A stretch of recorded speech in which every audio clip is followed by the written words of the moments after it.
Shunji style is quite different than a lot of the filmmakers that I'm used to. He really loves the presence of an ever-moving camera, as well as scenes that involve a lot of movement.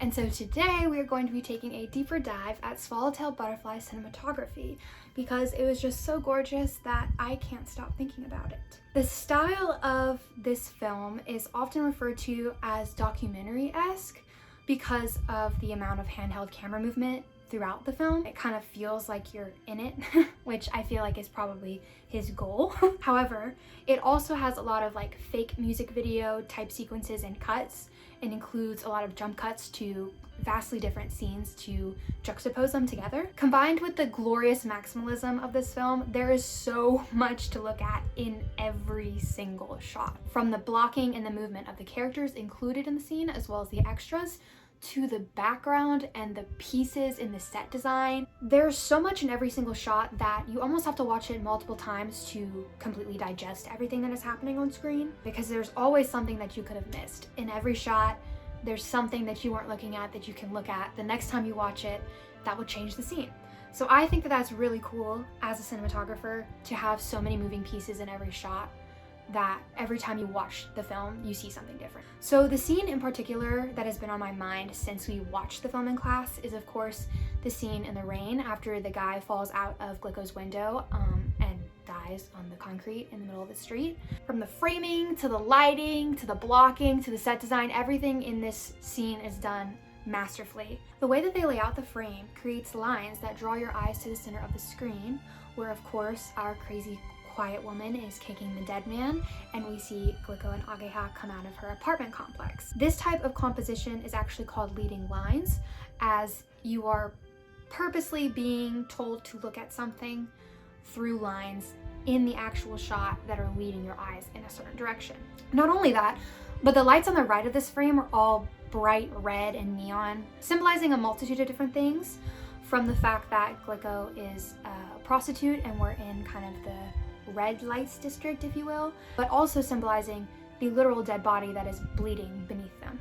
And then on the left of the frame, we have blue hues from the night sky, which kind of tangle in the middle and make this like hue of purplish mist. So it all layers up to represent the loss of innocence. Red, not innocent, and blue, innocent, combining together in this one scene where Ageha has witnessed death to symbolize that she has witnessed death, which I think is glorious. Another sequence which I think is very worth noting, not just for how iconic it is, but for how cinematographically complex it is the My Way scene. The way that they make this scene work is of course first with an establishing shot, so we can see where every character is in relativity to the space, so that while we're switching between camera angles, we aren't necessarily confused about where everyone is, and everyone's reaction to her singing. This scene takes about 4 minutes and 38 seconds total, and the entire time the camera is switching between multiple different angles of multiple different characters, starting off with the band, and then we're going to Ageha and Feihong. Another thing that Iwai likes to do is cut on movement, which is my favorite way of editing, because when you cut on movement, you can cut the movement of one shot to the other. And a really great example of this is actually in my favorite shot of this scene, where Glicko walks onto the stage and we see her kind of framed in between the hand of the guy playing the guitar and the drums. And I love when they do this. This composition is called viewpoint framing, and it's where they kind of manipulate your eyes to look at a certain thing by framing it with the scene. Not exactly like leading lines, because leading lines usually there are actual lines in a shot that will direct you, and viewpoint is more so there is something in frame that you are not able to see past, and so you're only able to see what they're showing you. When Glicko turns her head, we cut on motion, and now we're at the front of her, smoothly transitioning into seeing her perform the song. This scene always gives me chills, and I don't really know what exactly it is about it, but I've watched it a multitude of times now, and I think that it's the faster pacing of the music as it starts to speed up, starts to match kind of with the shots. So we don't spend as long on certain things. We also speed up with the music, which I think creates this feeling of like importance, and then the song is so impactful, and of course it's backed up by everyone's reactions to seeing her sing, and the audience is emotional because we get to see the characters be emotional. And that's how you know she got good acting and good cinematography. So the final two shots that I want to bring to you guys' attention are the first time we see Ageha when she is exposed to her mother, and then when Ageha gets her tattoo. So these two shots are very similar in the way that they are laid out, and I think that that's done on purpose to mirror Ageha's journey and also mirror her with her mother. In the sequence when the blanket is ripped off of her mother and we see her mother's dead body in all of its glory, we see her staring up at the camera with a deadpan expression, and we see Ageha looking down at her.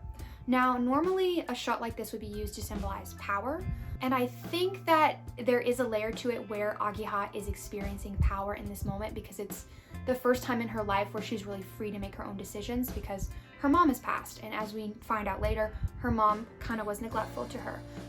So maybe she was controlling, but now Ageha is freed. It also has this sadness in it that we get with the amazing soundtrack as Ageha kind of reaches out for her mother. And the flower, oh, the flower, it frames her face so beautifully and it makes her look so young, and it kind of takes away that aspect of power a little bit because you know that she's grieving.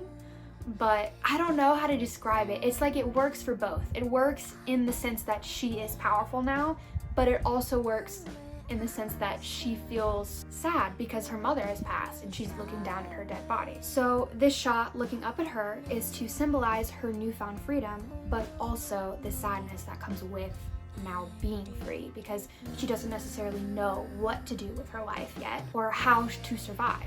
After Ageha is all grown up and discovered herself, she makes her way to a tattoo studio to get a butterfly tattoo on her chest like Glicko. This shot mirrors her mother as she lays naked on the table staring up at the camera while the tattoo man stands above her, branding her with a memory of her mother.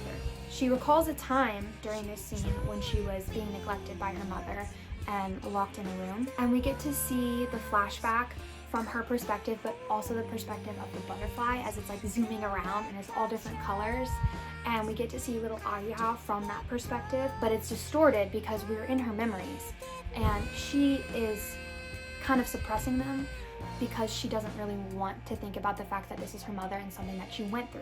So we are seeing that through the cinematography as it is also connecting us back to her mother through the symbolism of the mirroring of the shots where she is naked and laying on a table looking up at the camera as her mother was. However, Ageha is not staring deadpan blankly up at the camera. She is staring up at the camera with personality and fire and pain because she's getting a tattoo. But she now knows who she is.